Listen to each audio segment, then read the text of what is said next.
সারা দেশে সরকারি প্রাথমিক বিদ্যালয়ে সহকারী শিক্ষক নিয়োগ পরীক্ষার সময়সূচি পরিবর্তন করা হয়েছে।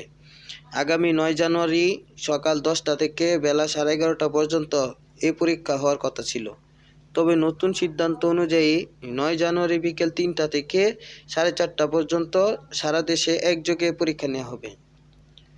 রোববার ৪ জানুয়ারি প্রাথমিক ও গণশিক্ষা মন্ত্রণালয়ের এক বিজ্ঞপ্তিতে এই তথ্য জানানো হয়। বিজ্ঞপ্তিতে বলা হয়, ৯ জানুয়ারি সকাল ১০টার পরিবর্তে বিকেল ৩টা থেকে বিকাল ৪টা ৩০ পর্যন্ত সহকারী শিক্ষক নিয়োগের লিখিত পরীক্ষা অনুষ্ঠিত হবে। ৩ পার্বত্য জেলা ব্যতীত দেশের সব জেলায় একযোগে এই পরীক্ষা গ্রহণ করা হবে। প্রাথমিক ও গণশিক্ষা মন্ত্রণালয়ের সূত্র জানায়, সাবেক প্রধানমন্ত্রী খালেদা জিয়ার মৃত্যুতে রাষ্ট্রীয় শোকের কারণে ২ জানুয়ারির পরীক্ষা পিছিয়ে ৯ জানুয়ারি নির্ধারণ করা হয়। তবে পরীক্ষার্থীদের সুবিধার্থে এবং প্রশাসনিক সমন্বয় নিশ্চিত করতে পরীক্ষার সময় সকালে না রেখে বিকেলে নেওয়ার সিদ্ধান্ত হয়েছে।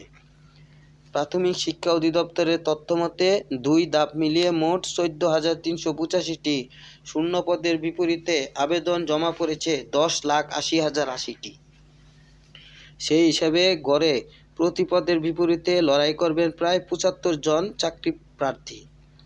অধিদপ্তরের তথ্যমতে প্রথম ধাপে রাজশাহী, রংপুর, সিলেট, খুলনা, বরিশাল ও ময়মনসিংহ বিভাগ ১০,২১৯টি শূন্য পদের বিপরীতে আবেদন জমা পড়েছে ৭,৪৫,৯২৯টি।